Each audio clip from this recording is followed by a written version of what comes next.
Good morning everyone, you are welcome back once again on M10 Education. Today in this video we will discuss ninth class 4th chapter, A Truly Beautiful Mind. This chapter is related to Albert Einstein, one of the greatest scientists of the world. So let's start. A Truly Beautiful Mind, जो कि उसकी अपनी autobiography से लिया गया है. Who do you think of when you hear the word genius? जब आप जीनियस वर्ड को सुनते हो तो आपके दिमाग में क्या विचार आते हैं, आप क्या सोचते हो? Who is a genius? Genius कौन होता है? What qualities do you think a genius has? तो आप क्या सोचते हो कि एक जीनियस के अंदर कौन कौन से गुण होते हैं, कौन सी क्वालिटीज होती हैं? We shall now read about a young German civil servant who took the world by storm about 100 years ago. तो हम एक जर्मन के नवयुवक, एक युवा जर्मन सिविल सर्वेंट के बारे में पढ़ेंगे जिसने 100 वर्षों पहले सफलता हासिल की थी. In the summer of 1905 the 26-year-old published in quick succession for ground-breaking papers about light, the motion of particles, the electrodynamics of moving bodies and energy. तो 1905 की ग्रीष्म ऋतु में 26-year-old 26 साल के नवयुवक ने क्या किया? इन क्विक सक्सेशन, थोड़े थोड़े अंतराल में बहुत ही महान ग्राउंड ब्रेकिंग पेपर्स, बहुत ही महान पत्र पब्लिश्ड, प्रकाशित किए. 4 महान पत्र प्रकाशित किए. ठीक है, किसने? 26-year-old ने क्या किए? एक नवयुवक ने 4 महान जो पत्र थे वो प्रकाशित किए. ठीक है, उसने जर्नलिज्म में अपना हाथ है जो वो आगे बढ़ाया और 4 जो साइंस से रिलेटेड जो लेटर थे वो लिखे. और वो कौन से टॉपिक पर थे? अबाउट लाइट के बारे में, द मोशन ऑफ पार्टिकल्स तत्वों की गति के बारे में, the electrodynamics of moving bodies गतिशील चीज़ों की गतिशीलता के बारे में, एंड एनर्जी और एनर्जी के बारे में. मतलब वो जो 4 लेटर्स थे, वो 4 जो पेपर थे वो किसके बारे में थे? Light, motion of particles, electrodynamics of moving bodies and energy के बारे में थे. ठीक है. His work took up only a few pages in scientific journals. भी वैज्ञानिक पत्रों में उसके काम को बहुत थोड़ी सी ही जगह मिली, थोड़ा सा ही पेज मिले. जो वैज्ञानिक पत्र थे, जो वैज्ञानिक समाचार थे, अखबार होते थे, उनके अंदर या जो पत्रिकाएं थी उसमें उनका जो वर्क था, मतलब जो ये 4 पेपर्स लिखे थे उनको बहुत कम स्पेस मिला, बट इतने ज़्यादा फेमस नहीं हुए. But changed forever our understanding of space, time and the entire cosmos. लेकिन उन्होंने स्पेस, अंतरिक्ष, समय और संपूर्ण ब्रह्मांड के बारे में, जो संपूर्ण यूनिवर्स है उसके बारे में हमारी अंडरस्टैंडिंग को हमेशा के लिए बदल दिया. And transform the name Einstein into a synonym of genius. और आइंस्टाइन नाम को क्या दिया? जीनियस का पर्याय दिया. ठीक है, और जो आइंस्टाइन वर्ड था वो क्या बन गया? जीनियस बन गया.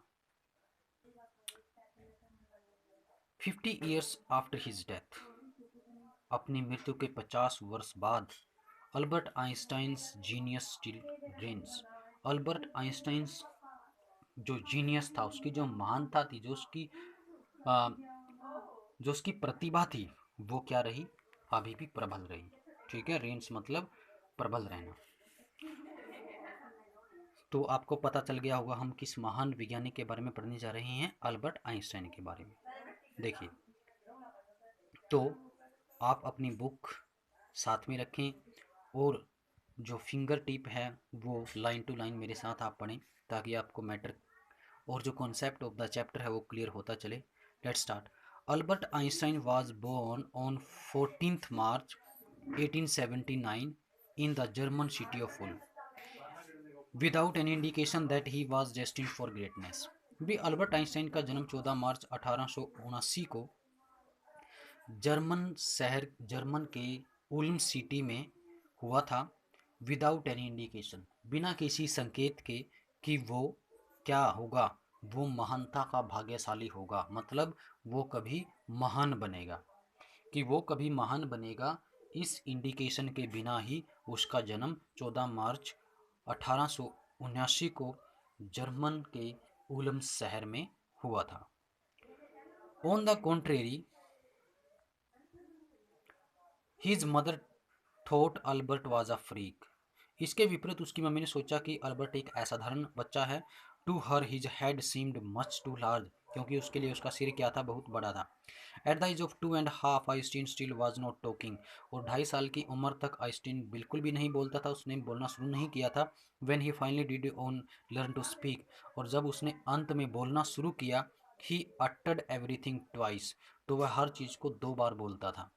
Einstein did not know what to do with other children, तो आइंस्टाइन नहीं पता था कि दूसरे बच्चों के साथ कैसे रहना है, कैसे बिहेव करना है। And his playmates called him brother boring, तो उसके जो प्लेमेट्स थे, साथ खेलने वाले थे, वो उसको ब्रदर बोरिंग कहते थे। So the youngster played by himself, तो इसलिए जो यंगस्टर था, जो नवजात था, वो अपना ज़्यादातर समय है जो वो अकेले खेलने में व्यतीत करता था।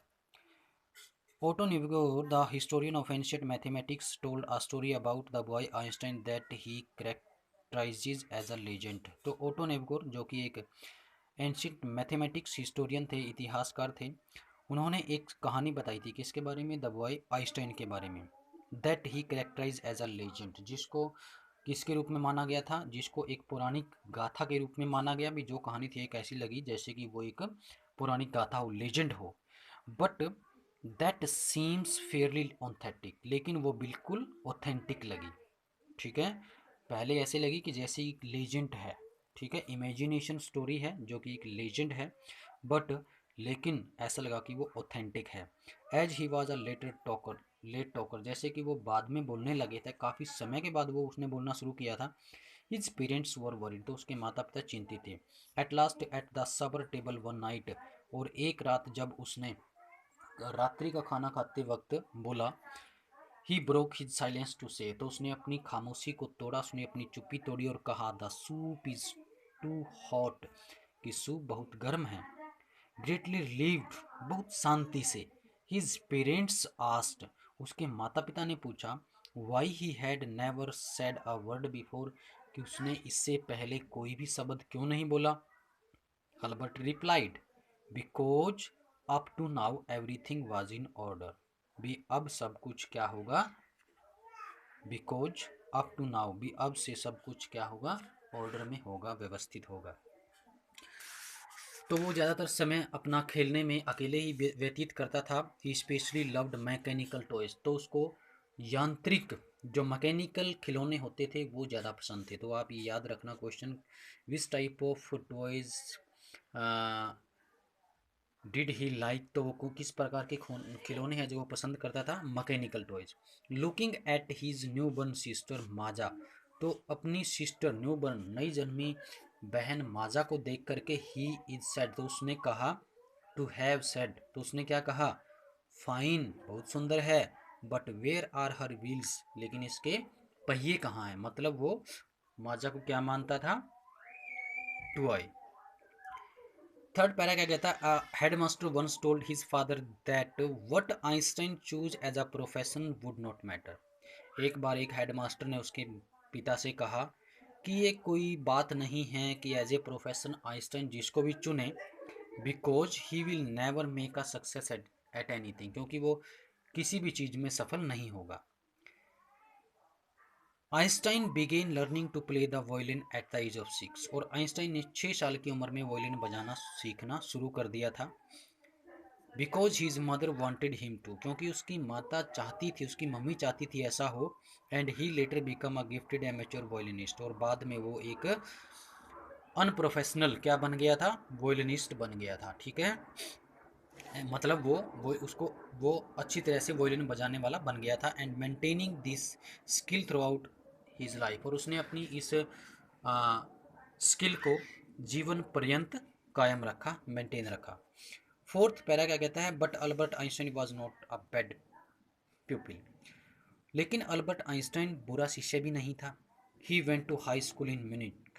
वो म्यूनिक में क्या गया, म्यूनिक हाई स्कूल में गया। Where Einstein's family had moved when he was 15 months old. और आइंस्टाइन की फैमिली वहाँ पर गई थी जब आइंस्टाइन 15 मंथ्स ओल्ड था, 15 महीनों का था। And scored good marks in almost every subject. और उसने हर सब्जेक्ट में लगभग अच्छा स्कोर किया। Einstein hated the schools regimentation. Regimentation मतलब डिसिप्लिन।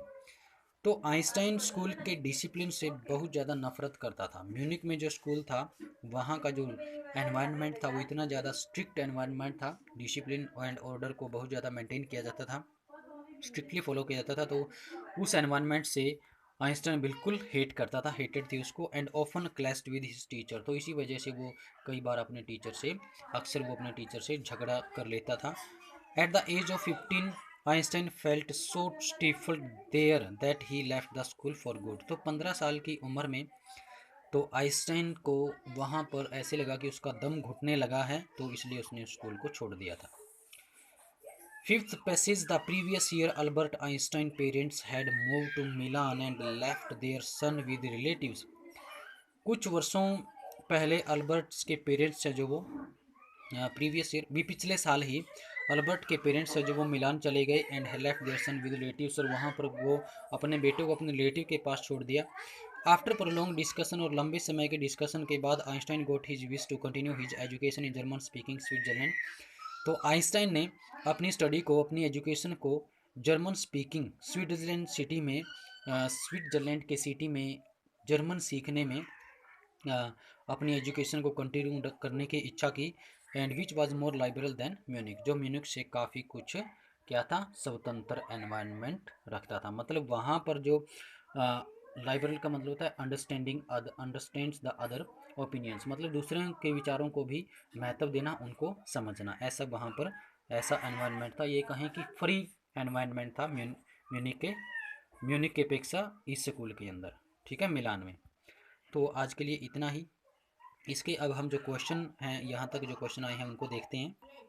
फर्स्ट क्वेश्चन है when and where was Albert Einstein born. कहाँ और कब आइंस्टाइन का जन्म हुआ था। Albert Einstein was born on 14 March 1879।